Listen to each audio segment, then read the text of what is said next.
வணக்கம். செல்வகுமாரின் மாலை வானிலை ஆய்வறிக்கை 2025 ஜனவரி 23 வியாழக்கிழமை மாலை நிலவர ஆய்வறிக்கை. கடந்த 24 மணி நேர மழைப்பொழிவை பொறுத்த வரைக்கும் எதிர்பார்த்தது போலவே நாலுமூக்கு ஊத்து பகுதிகளில் நல்ல மழை பொழிந்திருக்கிறது. திருநெல்வேலி மாவட்ட ஊத்து மற்றும் நாலுமூக்கில் 6 சென்டிமீட்டர் மழை பொழிந்திருக்கிறது. திருநெல்வேலி மாவட்டம் காக்காட்சி 5 சென்டிமீட்டர், திருநெல்வேலி மாவட்டம் மாஞ்சோலை 4 சென்டிமீட்டர். இது நாம் எதிர்பார்த்தது தான். 5 சென்டிமீட்டர் பெய்யுன்னு சொல்லியிருந்தோம். சரியா, ஏற்கனவே மழை 15 என்று சொல்லியிருந்தோம். அது ஒரு நாள் 15, 23 வரை போனது. இது 6-5 என்று சொன்னோம். சரியாக 6-5 சென்டிமீட்டர் பெய்திருக்கிறது. மாஞ்சோலையில் 4. அடுத்தபடியாக ராமநாதபுரம் மாவட்டம் தங்கச்சி மடம் மற்றும் ராமநாதபுரம் மாவட்டம் ராமேஸ்வரம், ராமநாதபுரம் மாவட்டம் பாம்பன், மண்டபம் இதெல்லாம் தலா 2 சென்டிமீட்டர். தூத்துக்குடி மாவட்டம் கோவில்பட்டி, மேலும் விருதுநகர் மாவட்டம் பெலவக்கல் அணை, மேலும் ஓட்டப்படாரம், தூத்துக்குடி மாவட்டம் சூரங்குடி, ராமநாதபுரம் மாவட்டம் கடலாடி, தூத்துக்குடி மாவட்டம் வைப்பாறு, ராமநாதபுரம் மாவட்டம் வாலிநோக்கம் தலா 1 சென்டிமீட்டர்.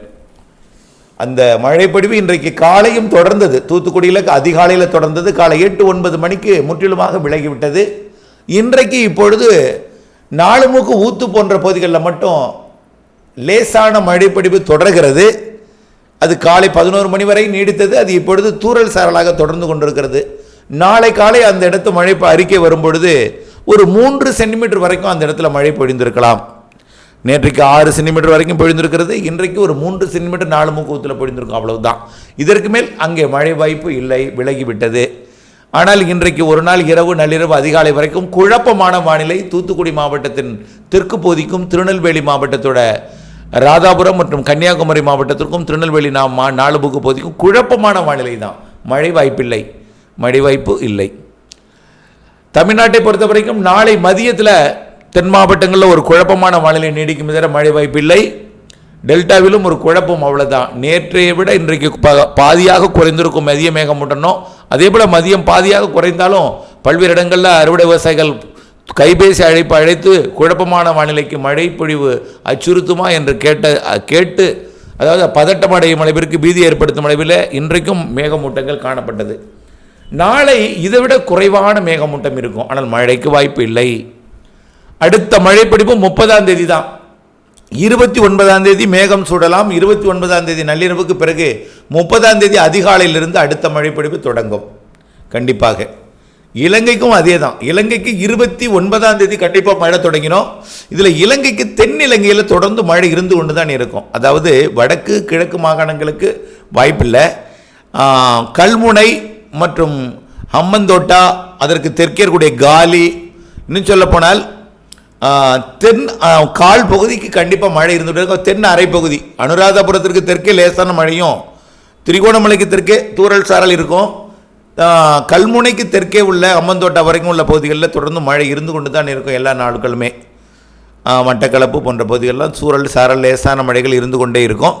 தமிழ்நாட்டை பொறுத்த வரைக்கும் அடுத்த மழைனா 30ஆம் தேதி. இலங்கைக்கு வடக்கு கிழக்கு மாகாணங்கள் உள்ளிட்ட பகுதிகளுக்கு அதாவது தமிழர் போகிற பகுதிகளுக்கெல்லாம் 29ஆம் தேதி. தமிழ்நாட்டிற்கு 30ஆம் தேதி. 30, 31 ஜனவரி 30, 31 மற்றும் பிப்ரவரி 1 மற்றும் 2ஆம் தேதி. 2ஆம் தேதி குறைவாக இருக்கும், மிரட்டுமானம் தான் இருக்கும், தூறல் சாரல் இருக்கும். 30, 31 மற்றும் பிப்ரவரி 1ஆம் தேதி நல்ல மழை தருகிறது. குறிப்பாக தென் மாவட்டங்களின் மேற்கு தொடர்ச்சி மலைக்கு சற்று கனமழை பொழிவே தருகிறது. கனமழை பொழிவு கூட ஓரிரு இடங்களில் இருக்கலாம், ஒதுக்கி ஆங்காங்கே. டெல்டா மாவட்டங்களுக்கும் லேசான மிதமான மழை 30, 31 மற்றும் பிப்ரவரி 1 தெரிகிறது. வடக்கு கடலோர பகுதிகளுக்கும் வடக்கு உள்பகுதிகளுக்கும் கர்நாடக எல்லையோரம் வரைக்கும் தூறல் சாரல் இருக்கும். தூறல் சாரல் தான் அங்கே எல்லாம். அதாவது கர்நாடக எல்லையோர ஆந்திர எல்லையோரத்துக்கு தூறல் சாரல். டெல்டாவிற்கு லேசான மழை, மிதமான மழை ஒரு சில இடங்களில் இருக்கலாம். தெற்கே போக போக சற்று கனமழை இருக்கும். ஓரிடங்களில் தென் மாவட்டங்களில் கனமழை இருக்கும். மேற்கு தொடர்ச்சி மலையோட கோயம்புத்தூர் நீலகிரி கூட தூறல் சாரல் லேசான மழை இருக்கும்.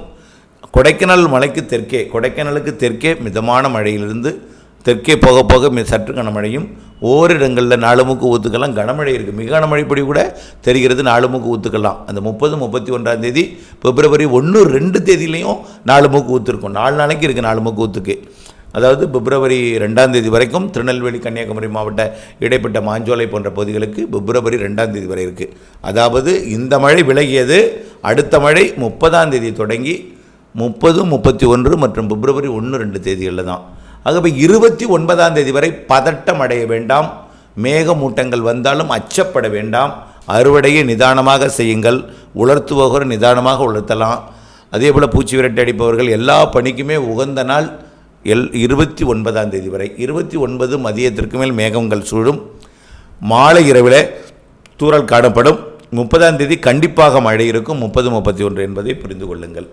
ஆக 30, 31 பிப்ரவரி 1, 2 தேதிகளில் வரைக்கும் முதிர்ந்த நெல் தானியங்களை 29 தேதிக்குள் அறுவடை செய்திடுங்கள். அதற்கு பிறகு முதிரக்கூடிய தானியங்கள் கவலைப்பட வேண்டாம். பிப்ரவரி 2 3 கண்டிப்பாக 8ஆம் தேதி வரை இடைவெளி. பிப்ரவரி 8 வரை இடைவெளி. பிப்ரவரி 9, 10, 11 அல்லது 10, 11, 12 அடுத்த சுற்றின் மழைப்பொழிவு இருக்கும். அதுவும் தூறல் லேசான மழைப்பொழிவு தான். பொதுவாக மழை எதிர்நோக்கி இருப்பவர்களுக்கு தூறல் நினைக்கும் மழை எல்லாம் இருக்கும். ஆனால் அறுவடைக்கு தான் இடையூறு கொடுக்கும் மழையாக அது தெரிகிறது. ஆனால் அது பாதிக்கும் மழைப்பொழிவு அல்ல. அறுவடைக்கு ஏற்கனவே 20 சென்டிமீட்டர் பெய்து தரங்கம்பாடியில் பாதிப்பு ஏற்படுத்தி அந்த மாதிரியெல்லாம் மழை இருக்காது. லேசான மழை. தென் மாவட்டங்களுக்கு சற்று கனமழை, ஓரிரு இடங்களில் கனமழை, மிதமான மழை டெல்டாவில் ஒரு சில இடங்களில் இருக்கலாம். 30, 31 இதுதான் இப்பொழுது ஆய்வறிக்கை. பிப்ரவரி 2க்கு அப்புறம் இடைவெளி கொடுத்து 10ஆம் தேதி அடுத்த நிகழ்வு சொல்லியிருக்கிற 10, 11, 12 இருக்கும். அதுக்கு அடுத்தது 20ஆம் தேதி, அடுத்தது 29க்கு பிறகு மார்ச் 1, 2 தேதிகளில் இருக்கும் மழைப்பொழிவு. பொதுவாக இந்த குளிர்கால மழைப்பொழிவு 10 நாட்களுக்கு ஒரு முறை அவ்வப்பொழுது இருக்கும். இது அறுவடைக்கு இடையூறு மட்டும்தான், அச்சப்பட தேவையில்லை. மார்ச்சிலிருந்து மழையானது படிப்படியாக அதிகரிப்பதற்கு வாய்ப்பு இருக்குது. வளிமண்டல சாதகம் என்பது மார்ச் மாத 2வது 3வது வாரத்திலிருந்து நல்ல ஒரு சாதக அமைப்பை வளிமண்டலம் கொடுக்கும். ஏப்ரல் மே கண்டிப்பாக இருக்கும். ஏப்ரல் மே வெயிலும் இருக்கும், புழுக்கமும் இருக்கும், வியர்வை இருக்கும். அதே நேரத்தில் அனல் காற்றை விட புழுக்கம் வியர்வை கொண்ட வெயில் தான் அதிகமாக இருக்கும். அதாவது மந்தமான வெயில் இருக்கும் ஏப்ரல் மேயில். கண்டிப்பாக ஏப்ரல் மேயில் வலுவான நிகழ்வு மாதத்திற்கு 1 குறைந்தபட்சம் இருக்கிறது. அது நல்ல ஒரு மழைப்பிடிப்பை தரும் என்று நீண்ட காலமாக சொல்லிகிட்டே வர்றோம். அதில் எந்த மாற்றமும் இல்லை. அதை ஆணித்தனமாக சொல்லிக்கிட்டே இருக்கேன். ஏன்னா மழை பெய்யவில்லை என்று கொஞ்சம் இப்படித்தான் இந்த ஆண்டு இருக்கும் அப்படிங்கிற ஒரு மனநிலையில் இருப்பவர்களுக்காக இந்த தகவல்.